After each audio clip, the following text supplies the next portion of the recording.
Good evening, ladies and gentlemen. Welcome to this special called telephone meeting of the Berkeley County Board of Education. This is Monday, March 23rd, 2020. I declare a quorum is present and the media has been notified. We'll now conduct a roll call so that we can account for all the members who are online and on video. District 1, Michael Ramsey. Present. District 2, Mac McQuillan. I'm here on the video. District 3, Laura Kelly. I'm here by phone. District 4, Kathy Littleton. Present. Video. District 5, Dave Barrow. Here on telephone. District 6, Sally Wofford, present on video. District 7, Yvonne Bradley. District 8, Frank Wright. District 9, Ann Conder. Present by telephone. So we have confirmed we do have a quorum present. We'll now entertain a motion to approve the agenda. So moved. Made the motion. Second. I have a motion by Mr. Ramsey and a second by Ms. Littleton. Is that correct?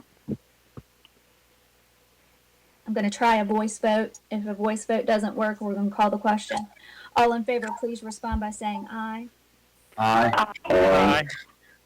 Opposed, nay. The ayes have it. 7-0.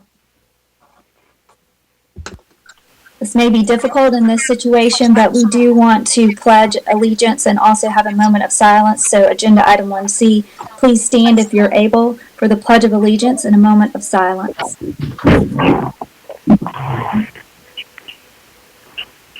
I pledge allegiance to the flag of the United States of America.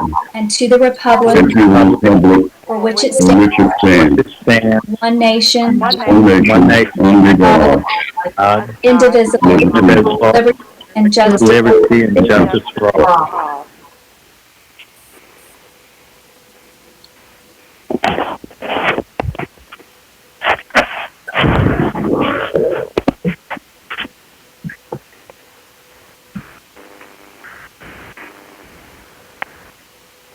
Thank you so much.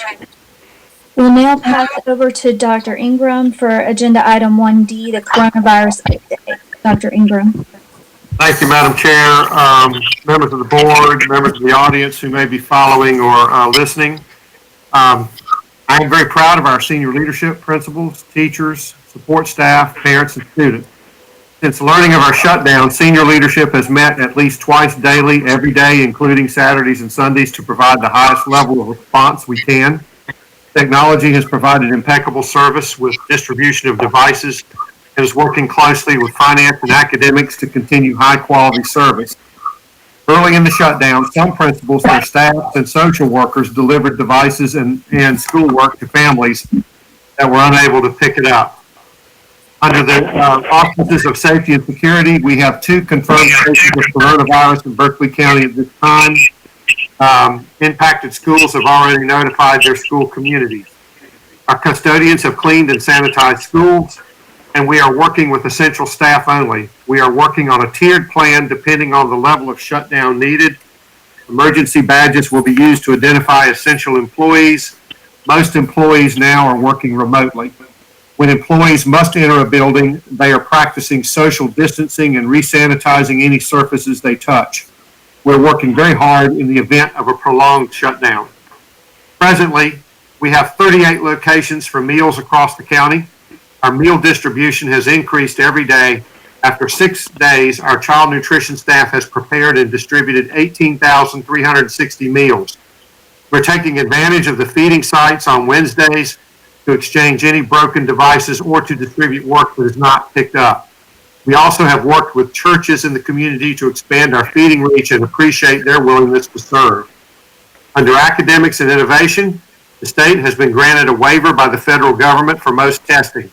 The State Board of Education is meeting tomorrow, and we expect further details to be revealed. We are transforming our e-learning platform to an e-learning platform. Last week, on one day, we had over 19,000 logins from Chromebooks into our network. Our goal is to continue to provide high-quality instruction through e-learning and other means. Dr. Wolf is in contact with a vendor who can provide a K-12 digital platform that will make things more manageable. In order to pay for these processes, CFO Ashley Smith is working to identify savings that are realized by a reduction in expenditures due to the shutdown. We believe these savings can pay for things such as the digital platform we've been discussing. We're making a plan for the exchange of any pencil and paperwork that may be necessary between our students and teachers. I want to emphasize that these virtual learning days will count, as will the work that our students are performing. Under the auspices of communication, as stated, our senior leadership has worked nonstop to provide timely information in anticipation of announcements from the Department of Education and the Governor's Office. We have sent daily memos to principals and timely press releases. In most cases, we've been able to disseminate information minutes after any major announcement. We have held a minimum of 2 daily senior leadership meetings and a conference call to principals daily. Last evening, we had 2 separate conference calls to principals within an hour and a half when the situation at hand changed. Madam Chair, board members, that concludes my report for the evening, and it doesn't require any board action at this time. Thank you, Dr. Ingram. I also want to record Bradley is present via telephone. Ms. Bradley, are you present?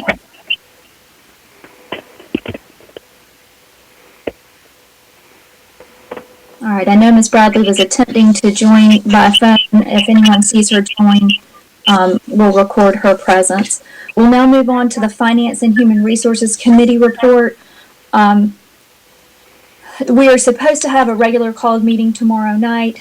We will not be having that regular called meeting to comply with the governor's information of not requiring 10 people together, so having a telephone meeting. Most of the items for tomorrow's meeting will be put off until a meeting in the future, but there were 2 items that require attention because they were bids. So we will now take the report from the Committee on Finance and Human Resources, Chairman Michael Ramsey. Madam Chairwoman, the Committee on Finance and Human Resources met on March the 10th, 2020. On recommendation of the committee, I move to accept the base bid and award ISB 557-19-20 to Roofco Incorporated of Sumter for select roof replacement and repairs at Berkeley High School for a total of $345,620. We have a recommendation from committee. No second is required. Is there any further discussion? This project is a roofing project and would be carried out in open air. Could possibly stimulate our local economy and also some repairs, roof repairs that are quite urgent in a bid that's urgent. So hearing no further discussion, I'll call the question. All in favor, please respond by saying aye. Aye. Aye. Opposed, nay. The ayes have it, 7-0. Also on recommendation of the committee, I move to accept the base bid, Alternative 1 and Alternative 2, and award ISB 558-19-20 to Keating Roofing and Sheet Metal Company, Incorporated, for select roof replacement of areas A through F at Mount Holly Elementary School for a total of $908,600. We have a recommendation from committee. No second is required. Is there any further discussion?